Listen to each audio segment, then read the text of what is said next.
Big boss में शुरू हो चुका है लव ट्रायंगल। भाई लव की जहां पर बात आती है तब चटपटी सी कुछ कान में गुदगुदी सी जरूर होती है। तो ये गुदगुदी तो जो है कुछ लोगों के दिलों में दिमाग में हो रही है बिग बॉस 19 के घर के अंदर। अभी आप लोग ये बात बोलेंगे कि भाई लव ट्रायंगल यानी कि बसीर फरहाना नेहल। नहीं नहीं नहीं नहीं। फिर आप लोग बोलेंगे कि फरहाना बसीर तर, क्या था इसका, नतालिया। नहीं नहीं नहीं नहीं नहीं भाई। तो आखिरकार भाई किसका लव ट्रायंगल शुरू हो गया है? पहले मैं आप लोगों को बिग बॉस 13 के लव ट्रायंगल की याद करवाऊं। आप सब लोगों को याद होगा बट फिर भी मेरे को मन कर रहा है कि मैं उसके बारे में जो है बात करूं, शहनाज के बारे में। शहनाज पसंद करती थी पारस को, पारस पसंद करता था माहिरा को, और एक वक्त ऐसा आया कि पारस ने जो है स्टैंड ले लिया माहिरा के लिए और शहनाज को छोड़ दिया। और यहाँ पर भी जो शहनाज है वो मृदुल है, और जो पारस है वो नतालिया है, और जो बसीर है वो जो है माहिरा है।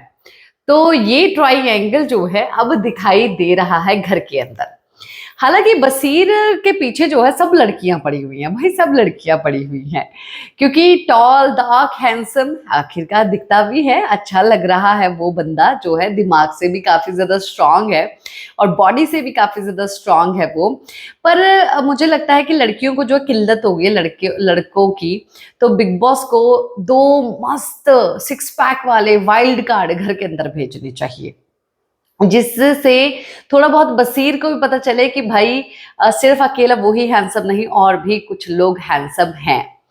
तो अब नतालिया जो है, जो मृदुल के साथ जो ट्रायंगल चल रहा था, तो नतालिया ने सोचा कि भाई मैं हॉट सेक्सी फॉरेनर, जिम करने वाली, ठीक है, और ये तो बच्चों से जिसकी मूछ तक भी नहीं आई है, मैं इसके साथ प्यार में पड़ के मैं जोकर नहीं बनना चाहती हूँ कि जो मतलब कि साइड सा लगे कि हाँ भाई ये साइड लाइंस है, ये साइड कैरेक्टर्स है, मैं मेन कैरेक्टर बनना चाहती हूँ। दिमाग वाली है नतालिया, बहुत ज्यादा दिमाग वाली है, ऐसा वैसा मत समझना उसको।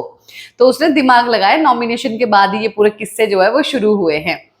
और मृदुल से पूरा दिन वो रोती रही रोती रही रोती रही, और वो रोना शुरू उसने तब किया जब नॉमिनेशन से पहले जो है उसको हर्ट हुआ, क्योंकि नेहिल को जो है बसीर ने बचा लिया था।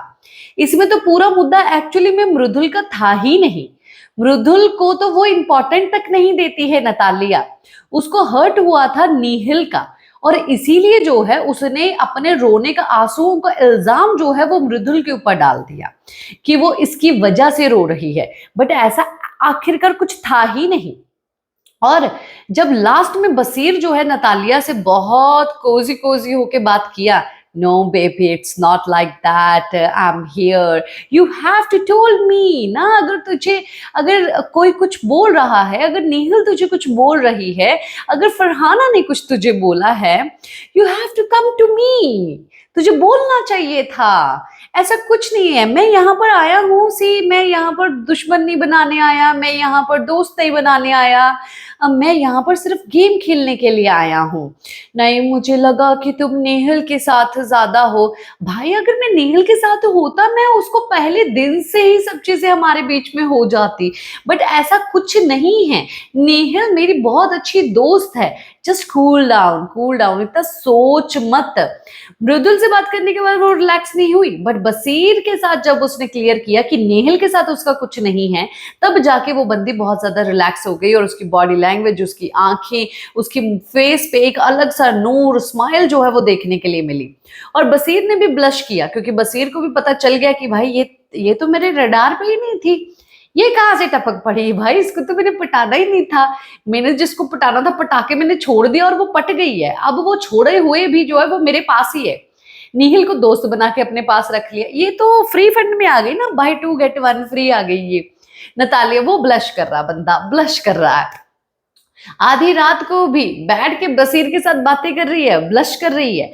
ये ट्रायंगल चला है, और इसमें सिर्फ और सिर्फ एक्चुअली में जो मृदुल है वो एक प्यादा बन के रह गया, रोई नतालिया बसीर के लिए ही थी, पर उसने दिखाया ऐसा कि मृदुल उसके ऊपर प्रेशराइज कर रहा है कि वो किसी से बात ना करे। I am not comfortable because Mridul told me this that. भाई क्या है ये? क्या कहना चाहेंगे आप इस ट्राइंगल के बारे में और मेरी एनालिसिस के बारे में जो मैंने एनालाइज किया है? कमेंट बॉक्स में कमेंट जरूर कीजिए।